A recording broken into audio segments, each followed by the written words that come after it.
रामचन्द्राय जनकराजजामनोहराय मामक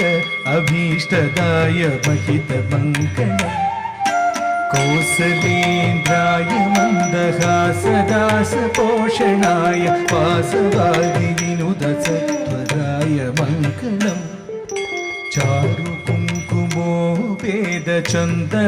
चारुकुङ्कुमोपेदचन्दनादिचर्चिताय हारकटकशोभिताय भूरि मङ्गलम्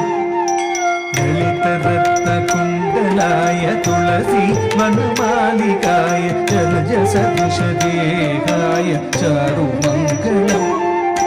पुण्डरीकाक्षाय पूर्णचन्द्राननाय अण्टजातवाहनाय अतुलमङ्गलम् विमलरूपाय विविध वेदान्तवेद्याय